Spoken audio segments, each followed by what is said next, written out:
आज हम बात करेंगे 30 जून 2024 की एग्जाम्स के लिए कि कैसे 30 जून 2024 के लिए अपनी तैयारियों की सौगात बिछाई जाए ताकि जब एग्जाम आए, जिस दिन पेपर देकर आए, उसी दिन हम सेल्फ डिक्लेयर कर दे अपना रिजल्ट कि हमारा क्या रिजल्ट आने वाला है।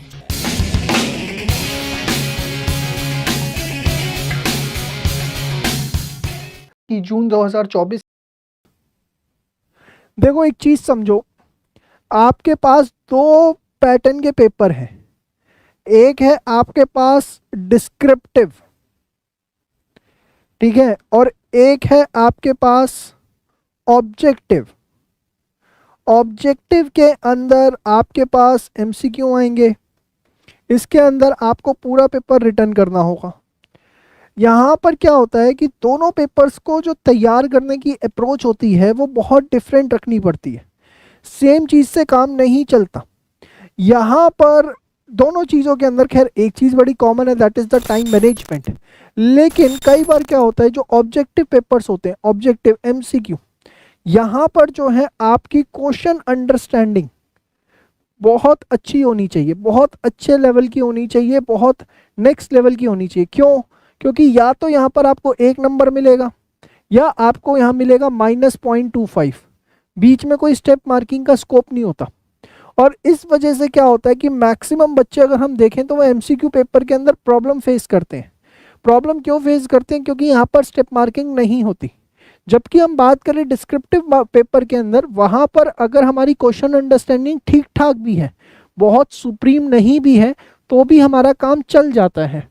यहाँ पर क्या है, हमारी क्वेश्चन अंडरस्टैंडिंग जो है ना, वो एक लेवल पे भी हो गई अगर तो ठीक है। क्यों? क्योंकि यहाँ पर हमारे पास क्या होती है, एग्जाम के अंदर स्टेप मार्किंग होती है। भाई अगर आप कुछ भी लिख के आए हैं तो उसके बेसिस पे आपको जो है मार्किंग मिलेगी। लेकिन यहाँ पर क्या है, ये हमारी एकदम सुपर होनी चाहिए। क्यों? क्योंकि हमारी जो है यहाँ पर किसी भी तरीके की कोई स्टेप मार्किंग नहीं होती।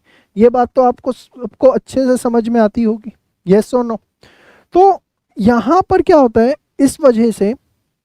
इस वजह से जब हम ऑब्जेक्टिव पेपर की बात करते हैं, तो हमको ना एक चीज़ बड़ी स्ट्रिक्टली ध्यान रखनी है। क्या? कि जब हम कोई एमसीक्यू पेपर की तैयारी कर रहे हैं तो जितने हमारे नंबर ऑफ क्वेश्चंस, जो हम नंबर ऑफ क्वेश्चंस सॉल्व कर रहे हैं, जितने वो हमारे ज़्यादा होंगे, उतना हमारा जो कंफर्ट जोन है उस पेपर को लेके, या मैं कहूँ कॉन्फिडेंस लेवल है, ठीक है ना, या मैं कहूँ कि हमारा लेवल ऑफ प्रिपरेशन है, वो जो है अच्छा रहेगा, उतना हाई रहेगा जितने आप ज़्यादा नंबर ऑफ क्वेश्चन सॉल्व करोगे। तो एमसीक्यू में पेपर में जितने हम ज़्यादा क्वेश्चन सॉल्व करेंगे, उतना हमारा comfort zone, confidence level, level of preparation जो है उतना अच्छा रहेगा। तो हमें जब तैयारी करनी होती है ना ऑब्जेक्टिव पेपर की, तो यहाँ पर ठीक है, एक कॉन्सेप्ट अंडरस्टैंडिंग ठीक है हो गई। लेकिन एक चीज़ समझना, अगर मैं कोई भी पर्टिकुलर कॉन्सेप्ट की बात करूँ, कोई भी पर्टिकुलर कॉन्सेप्ट की, अगर उसमें डिस्क्रिप्टिव पेपर, ठीक है ना, डिस्क्रिप्टिव क्वेश्चन 5 तरह के बनाए जा सकते हैं, तो वहीं उसके ऊपर एमसीक्यू क्वेश्चन ना आप 100 तरह के बना सकते हो। यस, ये एकदम फैक्ट बात है ये, क्योंकि ऑब्जेक्टिव पेपर हो जाते हैं यहाँ पर। इसीलिए जो है आप जितने क्वेश्चन सॉल्व करेंगे उतना आपके लिए अच्छा रहेगा। इससे होगा क्या, इससे आपको फ़ायदा ये मिलता है कि आपको जो है ना वैरायटी ऑफ क्वेश्चंस की एक अंडरस्टैंडिंग डेवलप होती है कि यस, इस तरह की जो चीज़ें हैं घुमा फिरा के आ सकती हैं। क्या होता है? वैरायटी ऑफ क्वेश्चंस की अंडरस्टैंडिंग। आप समझ पा रहे हैं इस चीज़ को? और ये बहुत ज़रूरी है। तो साहब क्या करें? मैं आपको ये एडवाइस दूंगा कि देखो, अगर जून 24 के लिए आप प्रिपेयर कर रहे हो, तो जो ऑब्जेक्टिव पेपर है, ऑब्जेक्टिव पेपर जब आप प्रिपेयर करना शुरू करो, हो सकता है अभी आप डिस्क्रिप्टिव पढ़ रहे हो, बाद में ऑब्जेक्टिव करो, या जिस दिन से भी आप ऑब्जेक्टिव पेपर पढ़ना शुरू करते हो, तो इसके अंदर ना टेस्ट की रेगुलरिटी बहुत अच्छी होनी चाहिए, बहुत ही अच्छी रेगुलरिटी होनी चाहिए टेस्ट की।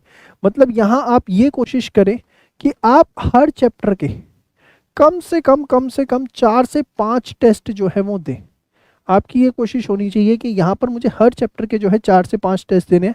हाँ, ये अगर आप डिस्क्रिप्टिव की बात करते हो, तो डिस्क्रिप्टिव में मैं आपको कहूँगा कि अगर आपने 2-2 टेस्ट भी दे दिए हर चैप्टर के, तो मैं कहूँगा मोर देन सफिशिएंट है। लेकिन वही चीज़ जब आप बात करेंगे ऑब्जेक्टिव पेपर की, एमसीक्यू बेस्ड पेपर की, तो वहाँ मेरा जो है ओपिनियन बहुत डिफरेंट हो जाता है। वहाँ मैं आपको यही कहूँगा कि आप जो है ज़्यादा से ज़्यादा टेस्ट दें, क्योंकि ज़्यादा टेस्ट आप देंगे तो उतने वैरायटी के क्वेश्चंस आपके हाथ से निकलेंगे, और जितने क्वेश्चंस आपके हाथ से निकलेंगे वो जो है आपके लिए काफ़ी अच्छा रहेगा। तो ये बात जो है हमको स्ट्रिक्टली ध्यान रखनी है।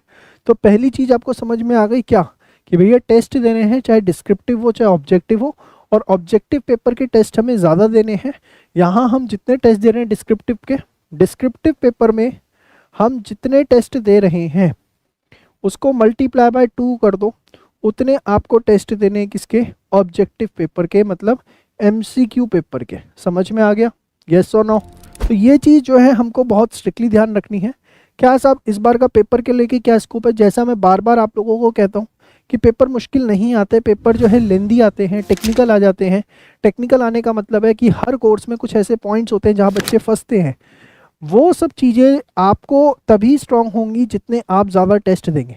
अगर आप सेल्फ स्टडी कर रहे हैं, अगर आप सेल्फ स्टडी भी कर रहे हैं, या किसी गलत कोचिंग के अंदर फंस गए हैं जहाँ पर बिल्कुल भी टेस्ट नाम की चीज़ नहीं होती है, या आप सेल्फ स्टडी कर रहे हैं यूट्यूब माध्यम से, तो भी आपके लिए हमारे पास एक चीज़ है, that is the self study kit.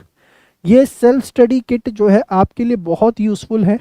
इसके अंदर साहब क्या मिलेंगे, इसके अंदर आपको 500 से ज़्यादा टेस्ट मिलेंगे on an average. Her descriptive paper के आपको 2 टेस्ट मिनिमम, ऑब्जेक्टिव के अगर आप देखेंगे तो 4 से 6 टेस्ट आपको जो है मिलेंगे, प्लस आपको फुल कोर्स के मॉक टेस्ट मिलेंगे। सो डिस्क्रिप्टिव में 10-10 मिलेंगे, ऑब्जेक्टिव के अंदर 20-20 टेस्ट मिलेंगे। बहुत बड़ी चीज़ है, ठीक है ना?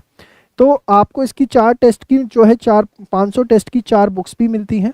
साथ में आपको जो है 4 बुक्स मिलेंगी किसकी, परफेक्ट प्रैक्टिस की।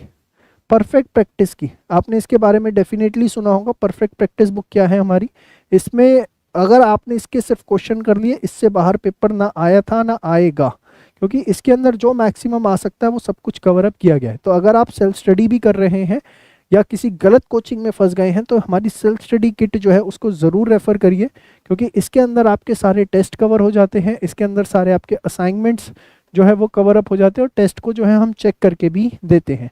बहुत बढ़िया चीज़ है ये सेल्फ स्टडी किट। चलिए, तो आपको समझ में आ गया कि भैया किस तरीके से अपन लोगों को जो है जून 2024 के लिए फोकस करना है, कि ऑब्जेक्टिव पेपर के टेस्ट हमें डबल देने हैं as compare to descriptive paper. इसके बाद देखिए, एक चीज़ मैं आपको ये कहूँगा, अभी आप लोगों के पास अच्छा खासा समय है, आप पढ़ाई कर रहे हैं, कोई अभी से ABC एनालिसिस मत करिए, कोई ABC एनालिसिस नहीं। आपको कोशिश ये करनी है, आपके पास समय है, अच्छा खासा समय है, कि आप हर सब्जेक्ट का 95% प्लस, या मैं कहूँ 100% सिलेबस जो है वो करके जाएं। आपके पास पूरा समय है, कोई इसमें तकलीफ वाली बात नहीं है, बड़ी आसानी से जो है सिलेबस को कंप्लीट किया जा सकता है, ठीक है ना? देखिए, जब आप एग्ज़ाम से 1.5 महीने 2 महीने पहले प्रिपेयर कर रहे हैं, 3 महीने पहले, तो आप 70-75% से ऊपर सिलेबस नहीं कर पाते।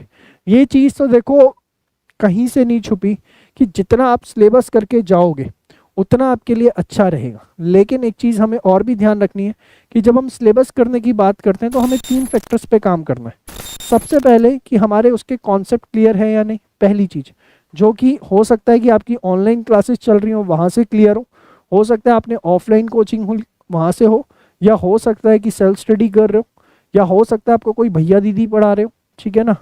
आजकल भैया दीदी का भी तो बड़ा ट्रेंड है। तो कहीं से भी जो है क्या बोलते हैं, आपके कॉन्सेप्ट क्लियर हो सकते हैं, कॉन्सेप्ट क्लियर होने चाहिए, कहीं से भी हो, कोई फ़र्क नहीं पड़ता। दूसरा उसके बाद क्या है, उसके बाद आपका जो है, आपका नेक्स्ट है परफेक्ट प्रैक्टिस बुक। इसके सारे क्वेश्चन जो है आपको अपने हाथ से करने ही करने हैं, कोई भी क्वेश्चन आपको नहीं छोड़ना। अगर आपने परफेक्ट प्रैक्टिस बुक के क्वेश्चन कर लिए तो सब कुछ इसमें कवर अप हो जाता है। सब क्या क्या कवर हो जाता है, ICI के स्टडी मैट के क्वेश्चंस हो जाते हैं, RTP के सारे क्वेश्चन हो जाते हैं, मॉक टेस्ट के सारे क्वेश्चन हो जाते हैं, पास्ट एग्ज़ाम के क्वेश्चंस हो जाते हैं। इसके अलावा जो डिफ़िकल्ट क्वेश्चंस एक्सपेक्टेड हैं भी, वो भी इसके अंदर जो है हमने ड्राफ्ट करके डाल रखे हैं, वो भी इसके अंदर कवर अप हो जाते हैं। और तीसरी चीज़ उसके बाद जो है आपका आता है टेस्ट। तो ये 3 चीज़ें आपको फॉलो करनी है। सबसे पहले क्या, कि अपन को जो है कॉन्सेप्ट करना है, कॉन्सेप्ट के बिना अपने को आगे नहीं बढ़ना। कॉन्सेप्ट क्लियर हो गया तो इसका मतलब ये नहीं है कि मैं सीधे दूसरे चैप्टर पे स्विच ओवर कर जाऊँ। यहीं मैक्सिमम बच्चे गलती करते हैं, उनको लगता है कि मैंने एक सब्जेक्ट उठाया, सब्जेक्ट उठाने के बाद जो है सपोर्ट डेप्रिसिएशन किया, बीआरएस किया, वीडियोस देख ली और हो गया, नोट्स बना लिए हो गया, नहीं। अरे ये तो अभी आपने बेबी स्टेप भी नहीं किया, अभी तो नेक्स्ट स्टेप सबसे बड़ा है कि आप उसकी प्रैक्टिस करिए, अपने हाथ से उसके क्वेश्चंस निकालिए। और टीचर से मत निकलवाइए कि क्लासरूम के अंदर आपने 5 क्वेश्चन कर लिए थे, 7 क्वेश्चन कर लिए थे, उससे कुछ नहीं होता। उससे टीचर की प्रैक्टिस हुई है, आपकी प्रैक्टिस नहीं हुई। आपकी प्रैक्टिस कब होती है? आपकी प्रैक्टिस होती है जब आप अपने हाथ से क्वेश्चन करेंगे, जब आप खुद से स्वयं से एक एकांत में बैठ करके क्वेश्चंस को निकालेंगे, तब जाकर के आपकी प्रैक्टिस होती है। बिना सेल्फ प्रैक्टिस के कुछ नहीं होता।